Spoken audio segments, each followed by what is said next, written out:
Every new shooter wants to be the next big thing. But obviously only a few actually make you want to keep playing after just one match. Hello friends, welcome back, this is Mobile. Today we're going to be checking out 13 new first-person shooters, or basically just shooters worth playing for Android and iOS.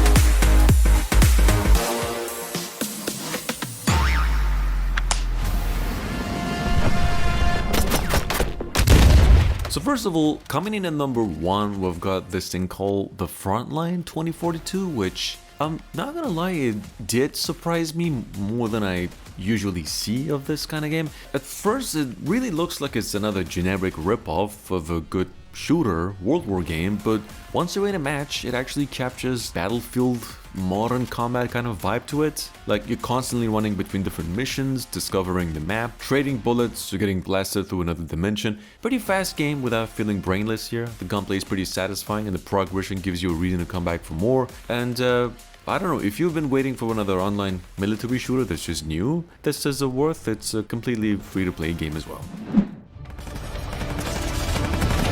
After almost 7 years of updates, events, and a bunch of new content, Left to Survive has become a pretty good, polished zombie shooting game that's almost easily recommended. And the reason we are including the game in the list is just developers came out with the 8th anniversary milestone, which is pretty impressive. Importantly, Left to Survive is one of those mobile games that has been around long enough to actually earn its place. It's not trying to be the next big survival zombie apocalypse masterpiece of it. It just knows exactly what it is. It's some good shooting, ton of weapons and rewards to unlock, and a pretty good journey as well. Check it out in case you missed it. The game is online and it's about 1.5 gigabytes in total.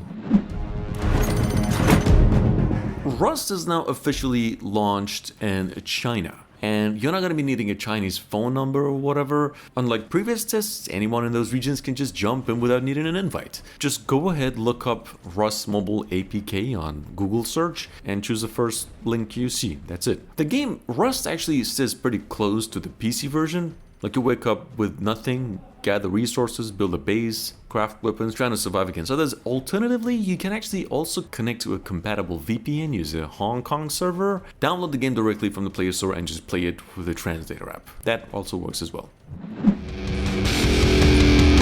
Going down to number 4, we've got 144p Records. It's an online first-person shooter focused on a really neat gunplay, lots of detailed weapon sounds and weapon details in general, some slower, more strategy tactical firefights instead of just run and gun. Now, 144p Record here is in the list today for the second time for just one reason. It's the developers released an update that fixed bugs, adjusted HUD, the online matches, the servers is now right up there with an actual Call of Duty in feel. Graphics are legit for just 300 megabytes in total.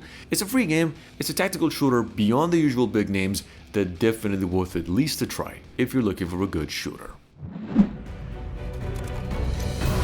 There's a bit of a quick mention on Android exclusively, coming to iOS next week apparently. This has in fact been in the development phase for over 2 years now, and in case you missed it, Warfare 1942 sort of came back on stores for free, and it's even playable online now. The game itself is a World War II action third-person shooter. It feels like one of those old school shooters where you just boot up for a match, suddenly it's an hour later. It keeps things pretty simple in a good way. It's got a pretty solid gunplay, quick matches, familiar World War II weapons, and maps that don't waste your time either. There's some tank battles down the line, which is pretty nice for a bit of a shift, and while it doesn't really reinvent anything about the genre, it doesn't need to. So yeah, if you're just after a straightforward third-person shooter, give it a shot.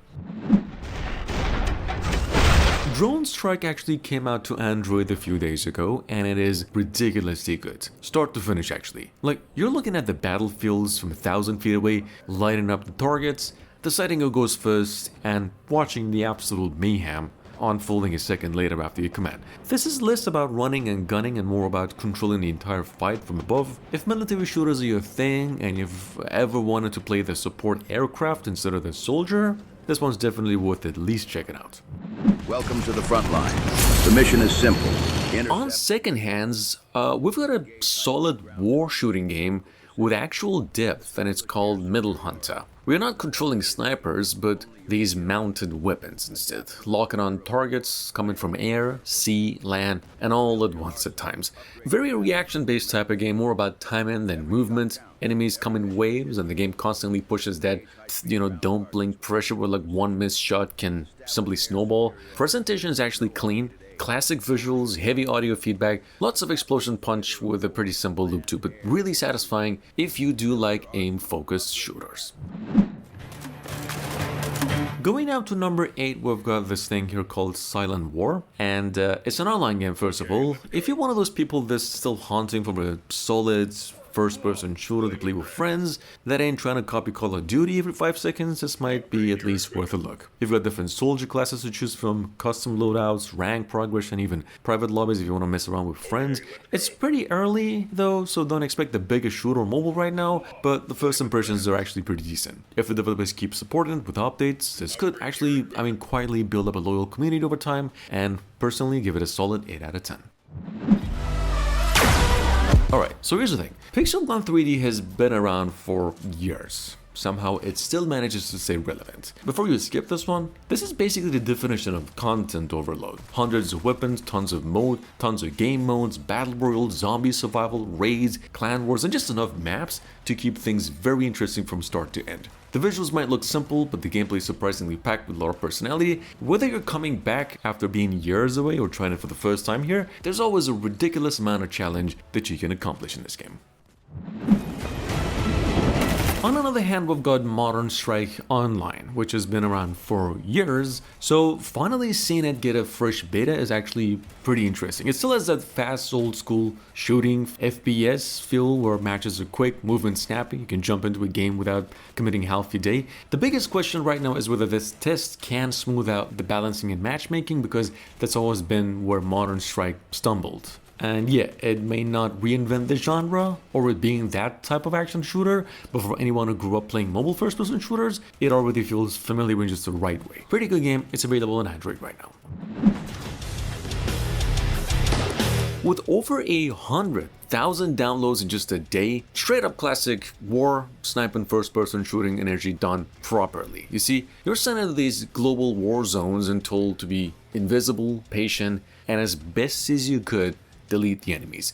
It's not the type of game that rushes you, because it's all about lining up, reading distances, wind, bullet drop, the whole sniper fantasy loop. What actually makes it hit is just the feel. It's not tap and shoot, you gotta adjust the scope, hold your breath. The environment's also got a lot of work here. Simple concept, but executed in a way that really respects sniping instead of being just a arcade shooter. It's a free game, it's playable offline as well.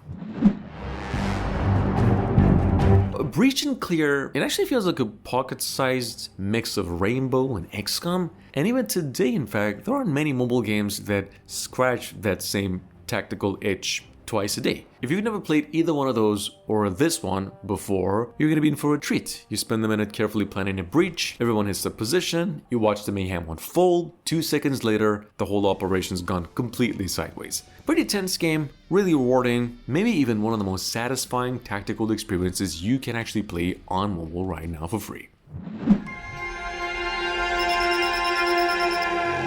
And I actually forgot this, so I'm including this one as a bonus. We've got Titanite. And if the name sounds familiar, that's because it was out actually through multiple betas and alphas throughout the past 10 months, and to our good luck, it's finally out on Android with the iOS version due out on July 9. So you're good. See, Titanite in fact looks like it's sort of mixing the game Rust, the game Once Human also, and Mecha combat into just one big survival package. It's not just a shooter is what I'm saying. You're out there fighting in PvP zones for loot, extract before losing all of it, and return to a safe base to build, upgrade, and then tame some mechs that will do the fighting for you. Definitely an ambitious project, especially if the gunplay and survival mechanics end up delivering. Well, you've got pretty much nothing but gem. Anyway folks, thanks for watching. I really hope you enjoyed. Let me know which one's your favorite.